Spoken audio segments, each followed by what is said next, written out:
What can you learn about Vermont from a trove of scrapbooks and records, documents and letters, and of course, books? Today on Across the Fence, we're digging into special collections at UVM, learning about Vermontiana and what it can reveal about the history and culture of our state.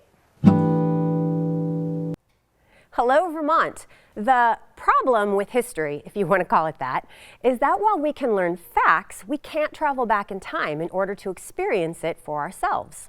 Or can we? Have you ever read through a stack of family letters, or leafed through your parents' yearbooks, or marveled over old playbills from the Barry Opera House or Burlington's Memorial Auditorium? There's history in those pages, and it's vibrant and alive, which is why these types of materials sometimes find a home in UVM's Silver Special Collections library. Joining me today to talk about special collections and about collecting special collections is Bridget Burke. Bridget was appointed director of the Silver Special Collections Library at UVM in 2025 and has 3 decades of experience in libraries, archives, and museums, most recently serving as the head of acquisitions and outreach for the manuscript division of the Library of Congress. Bridget Burke, welcome. Thank you. Thank you so much for having me. I am very happy to have you here today. I'm very excited to take a look at some things that you brought with you today. But let's start by defining some terms. So I mentioned Vermontiana in the opener, which is a term that I think one of your predecessors used to use to talk about items in the Vermont Research Collection. Yeah, absolutely. So tell us a little bit about the collection. Yeah, so Vermontiana is an interesting term. I think historically, sort of things printed in Vermont in an early era where there was scarcity, right? So you're always making those lists of things that are actually out there and available and accounting for them through that kind of term of Vermontiana. And now we think of it as sort of the Vermont Research Collection.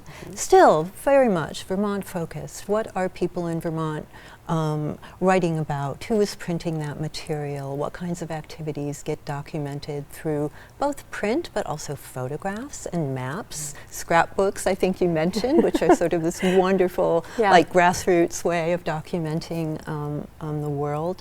But also huge manuscript collections ranging from the papers of Senator Patrick Leahy, but then also little tiny folders of Civil War papers that might come down through a family. So I think it's an incredibly rich collection, a fairly complex one, but also one that I think can, I have this theory that our collections talk to each other when we leave for the day, because so much of what can happen in a letter can then be reflected in someone else's collection, in a photograph or in an organizational record. So they're really vibrant. I think they're alive, right? I've always thought of books and documents as being alive. I like that idea that they have secret lives after we're not paying attention. I think they do. Well, and is Special Collections at UVM dedicated just to Vermont? Are there things in there? No, not at all. Okay. So the Vermont Research Collections are the jewel. But if you think about historically, Vermont's University of Vermont has been around since 1791. It was collecting things at that time. Our donors and people purchasing books for the library historically, if you think about the curriculum in the 19th century, heavy on Latin verse and natural history. So we have a body of material that just because of our age has now become rare books. We also have had donors with interests as varied as medieval manuscripts and maple syrup research, right? So it's really that continuum, I think. So people do come to look at our Ovid collection, for example. But also, the University of Vermont archives, which are hugely important to the work that we do. Well, so in there we got a really amazing little snapshot of how this collection has grown over time. I mean, it's 200 some years old. It is. More than 200 years old. That's really remarkable. And so, and then where have items in the collection come from, and are you still adding to it? Yeah, we still are adding. So we had some very, prescient early donors and endowments that were created that allow us to continue to purchase material. But we also receive most of what we get now through gift and donation. I think that's historically also been true. So we are getting calls every week from people who find things in the papers of their grandparents related to their work as you know, a granite cutter, for example. That's interesting to us. A scrapbook from 1927 from an alum's grandmother has come in recently. We work with organizational records like the Vermont Public Interest Research Group, which recently donated their material, but so did the Lyric Theater. So it's just, you know, again, every day you pick up the phone and you never know really what is going to come in the door, but we're so grateful for people who do make that effort to recognize the value of the materials that they hold and seek us out.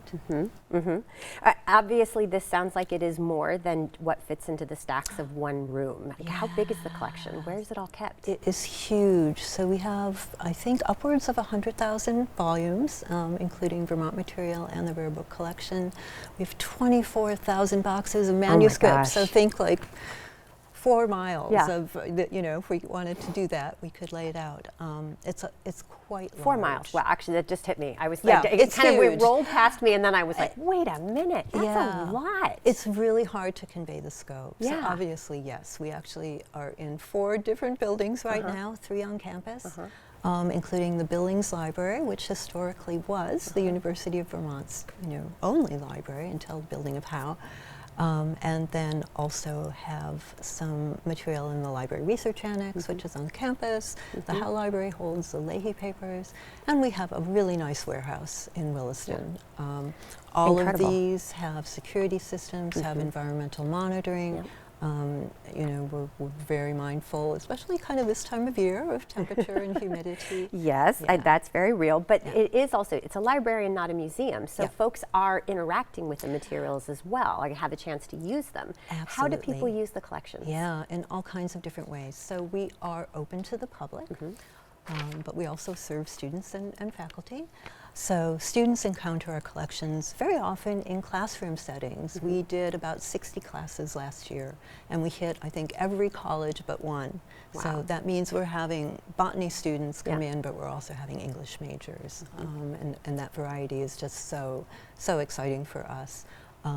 Researchers come from afar, right, to do work on our rare book material or to look again at some of our extractive industry material, Vermont being, you know, both granite and marble being huge economic drivers in the state. We have someone right now who's looking at 19th century family papers because they're writing a novel about the 19th century and they're trying to really kind of get it right in terms of the ambiance. So there's a real wealth of materials there for people to come and deploy. Yeah. Very cool. Yeah. And you've brought some really amazing pieces. I said we were going to look at these. Yeah. Tell us what you brought with us today. Yeah. So right now we have an exhibit on how-to books, and it's just that idea of people have always and forever, you know, used books to learn how to build a fence or learn how to be a better person. I mean, it's really, I mean, before that YouTube, range, right? Exactly. So I brought 3 things from the exhibit. The first is this itsy bitsy tiny book from 1829 called The School of Good Manners, composed for the help of parents in teaching their children how to behave during their minority. And for a teeny tiny book, it packs a huge amount of valuable advice about how to raise your child, how to get them to behave in church, how children should behave towards their parents. It was printed in Windsor, Vermont, and it was published by a guy named Simeon Ide, who was a very prominent printer, had contracts with the state, printed Bibles, printed you know, all kinds of sort of ephemeral literature. But I just love the fact that this piece has even survived. Very clearly something meant that to maybe put in your pocket. And yet, you know, we have this really wonderful copy. And then we've got this one, which is about butter making? Butter making, this very contented cow on the cover of a pamphlet put out by the Vermont Farm Machine Company in 1877 on how to make gilt-edged butter. I am still unclear on what gilt-edged butter is. I'm not sure, but I bet you somebody could probably send us an email and tell us what this is. Tell us what it is. I've seen references to it in a couple of places, but essentially a new kind of equipment that controlled the temperature very carefully, and this produced a higher quality of butter that could be sold for more money, right? Like, why do you invest in farm machinery? For efficiency or for, you know, reasons that increase your ability to make money off the work. So I kind of love this piece because we think of Vermont agriculture, and sometimes we think of Vermont manufacturing. And this single piece kind of puts them all together. together. We have just a tiny bit more time. I want to talk about this mending book. Yeah, absolutely. This is actually from the University of Vermont Archives. In 1945, the University of Vermont received a grant from the Sloan Foundation to think about ways to build curriculum for disadvantaged communities that focused on those three human needs of food, clothing, and shelter.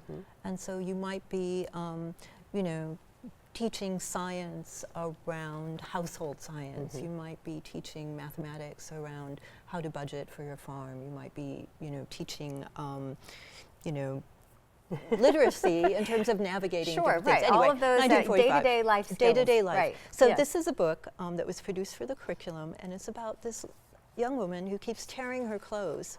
And she has to learn how to mend them. She has to learn how to bend them. Wow. And she does. And so she's learning a little bit about, she's learning a skill, but then she's also, I know you and I got to page through it, so she's also becoming useful to her community. She is, absolutely. I mean, this just really demonstrates the real range of materials that you've got and the age of materials that are held in special collections. And you can see how we learn history in an entirely different way when we're interacting with these types of objects that come from. So, without putting out an all call to everyone to clear out their attics and basements and send the boxes to you, here's some information on the screen about how people can get in touch if they have collections or items that they think might belong in special collections at UVM. I hope that your phone does not immediately start ringing off the hook, but I also hope that it helps bring some maybe interesting new ephemera to UVM as well. Me too. Bridget Burke, thank you so much. It has been wonderful chatting with you today. My pleasure. We can keep going. We're going to have you back again. Excellent. And as always, thank you, Vermont, for learning and exploring with me today. And thanks to the team that makes Across the Fence possible. I'm Amy Fenley. This is Across the Fence. Come back and let's learn and explore again tomorrow.